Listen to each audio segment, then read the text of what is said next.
Now I had lunch and I had coffee. Now I'm feeling good. What am I talking about? The number one question we all want to know: how do you make more money in interior design? Stay tuned till the end and I'll tell you the number one way you can put into action right now to do just that.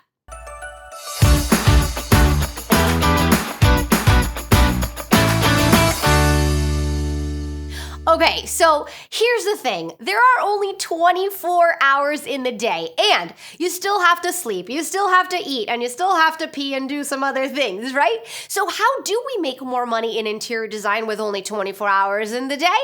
I'll tell you what.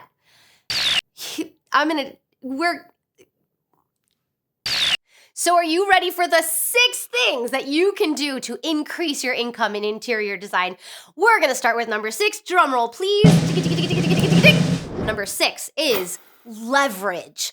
What can you leverage that you're already doing that you can increase profits? For example, are you buying furniture for your clients on their behalf? If you are, why don't we take some time to dive in to the pieces that you're using and be intentional with selecting furniture pieces wherein the profit margin is higher. That's going to be a great way for you to increase your income without any extra work. And number 5 is scale. Scale your business. There's 3 ways to do that. So first, you can scale your team. You can grow your team, which probably also means that you're growing the number of projects you're working on. If you grow the number of projects that you're working on, you're going to grow in the number of team members that you have. And that could be a way that you could grow in your income in interior design. The second one is increase the size of the projects that you're working on. You can either do that by increasing the budget, which means that you're attracting clients with higher budgets, and or you can increase the sizes of the projects that you're working on. So instead of working on 1 bedroom, you're working on whole houses. That's a great way to scale the size of the projects without really tapping into any different directions. And lastly, simply charge more. It's usually the case that I get on a phone with a designer and I see that there's so much opportunity for income growth by way of how much you're charging. So now may be the time for you to look at your prices, and now may be the time to raise them. Wouldn't that be exciting? Number 4 is alternative revenue sources. Let me tell you a story. I once was at a business conference and I was sitting next to a woman who had been in business for 35 years. And when I sat next to her, her phone went bling, and I was like, caught my eye a little bit. Come on, you know you're the kind of person that when you go to your friend's house, you look in their medicine cabinet. Don't lie to me. I know you are. Not that I am. Okay, we're on the same page. So anyway, she goes, yes. And I was like, oh, what happened? And she's like, oh, a check cleared from my client so I can pay my bills this month. And I was like, oh my God. And her business model was the same as ours, wherein you get a project, income goes up, complete the project, income stops. You get a project, income goes up, you complete the project, income stops. And so she has the business model that does this just like ours in interior design. So in that moment, I realized, oh my God, you can't outgrow this problem. This is not a problem that you can in longevity outgrow or in scale or size outgrow, because even if you have 10 projects, it still does this. Project comes in, project goes out, income comes in, income goes out.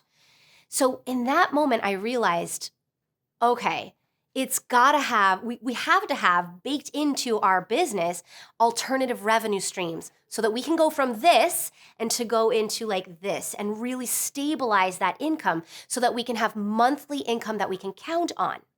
Now, how can you do that in your business in a way that feels energizing and feels good and still fits inside the 24 hours a day with room to eat, sleep, and pee and go on vacations when we want to and pick up the kids from school? Think about things that you're already doing inside your business that you can leverage. For example, do you have a design build firm wherein you're already renovating houses, you already have the team, and you already have the resources to do this?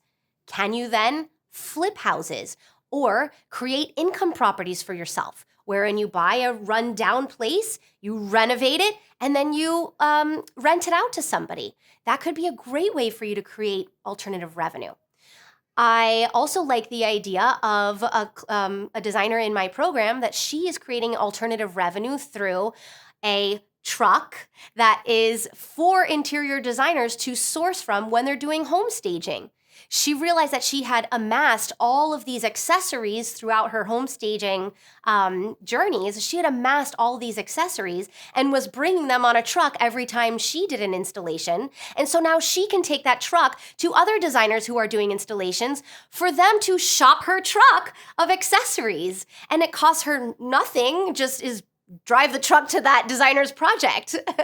So think about what you're already doing in your business that you could leverage and use to create alternative revenue streams for yourself. And number 3, can you streamline your systems inside your business so that you're spending less hours doing the work that you're doing to create the same result?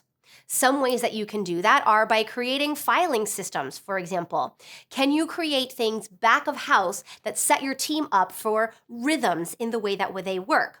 For example, maybe your filing system in your computer is like, and it's time for a redo or a reassessment.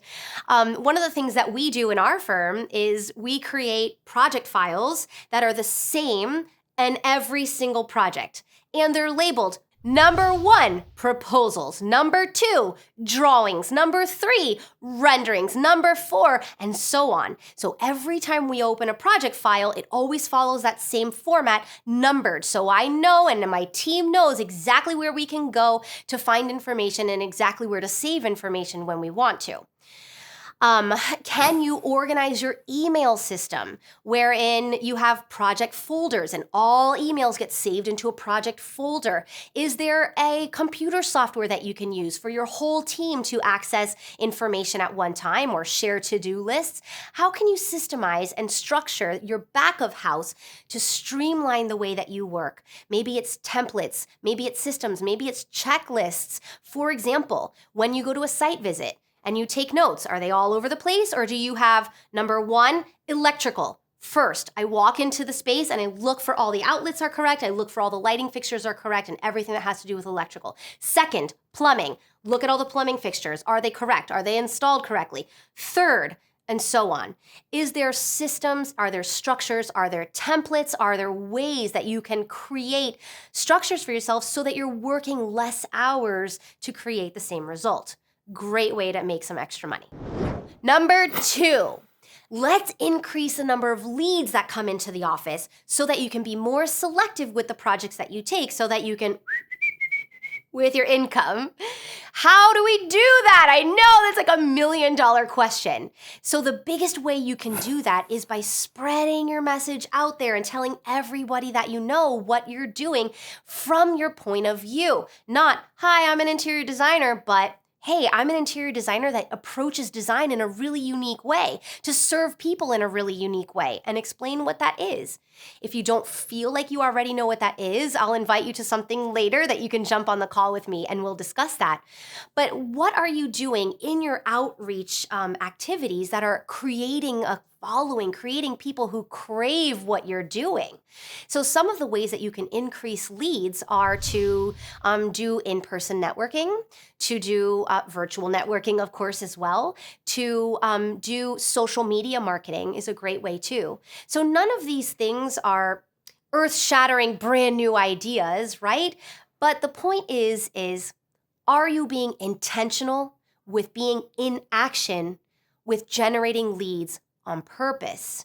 Because if you're not spending a significant amount of time as the business owner doing that, then you are missing out on a huge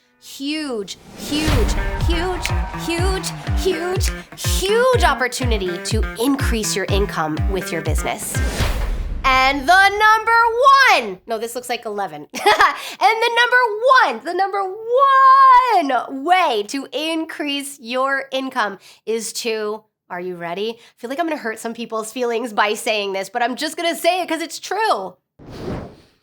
Don't charge hourly. Oh! I know, that can feel scary. Hold on, I'm gonna let that sink in. Yeah, don't charge hourly. Write that down. Don't charge hourly. Here's the thing. When you charge hourly, you are exactly in opposition to your client's best interests. What do I mean by that? You charging hourly means that your client is paying for every hour that you're working. Obvious, I know. But realize that the more experience that you have, the less hours the project is going to take you. So the less hours you work means the less money you're going to make if you're charging hourly, which means that the more experience you have, the less money that you're making. Does that feel good to you? No. And if you're working more hours and things are taking longer for the client, does that serve the client well? No. So your adversary, your opposites that are not attracting well, it's not something that you want to do. And I would imagine that charging hourly also creates some complexities that don't feel good for you either, right? Like tracking your time, like invoicing for hours and having the client not know the amount of money that they're going to owe you in that moment. And then they're questioning how many hours you spend. They're wanting to see line items for every hour. Furthermore, you're probably feeling like about when you charge and how much you charge because you were in the shower and you were thinking about something and oh my God, I had the best idea for the kitchen counter detail that you thought of in the shower. And do you charge for that hour in the shower? Shower hour? And then do you invoice shower hour? I would imagine that you don't. So I would imagine that you maybe don't charge for that hour. But that was the hour that you came up with the brilliance of the project. So there's so many reasons why charging hourly is actually adversely affecting your income. And so I would invite you to consider other ways to charge. Now you have a lot of insight, but insight without action is just a waste of time. And what I want you to do is be in action. That's where you're going to see results. So I'm going to ask you to do this activity. It's a really powerful one, but the thing is, you got to commit to it and you got to do it. Here's the activity. Of all the things that we've discussed, pick 3 of these things that feel like, oh, there's really something there for me. And spend time there. Spend time thinking about what those things are. Then of those 3, I want you to pick one. Pick one activity that you feel like would really be an explosive way to explode your income. And I want you to commit to taking action into that thing for 6 months. I know we wanted a magic bullet, right? We wanted like a pill that we can eat and make us young forever. And while I'm still searching for that pill, what we can do is we can be dedicated to being in action for 6 months. What I know in business is that it's not great ideas that turn you into something. It's being consistently dedicated to an action over time. Write that down. So I'm going to ask you in this moment to commit to something for 6 months.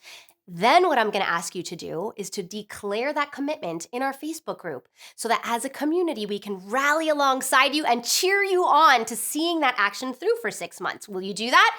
Are you willing to take a stand for your business and take a stand for yourself and come and scream it from the rooftops what you're doing? Because when you speak something out into the world and people hear it, that is when you're more likely to see it through. And if you want an individualized approach to your specific business, I'd be happy to jump on a call with you to discuss. Go to the designers. Go somewhere. Just run outside and be like, hey, help me, somebody. Now for real, go to biographicaldesign.com and book a call with me today. I cannot wait to serve you with all my heart. I love you. Until next time, remember, make them crave what makes your heart soar. Bye.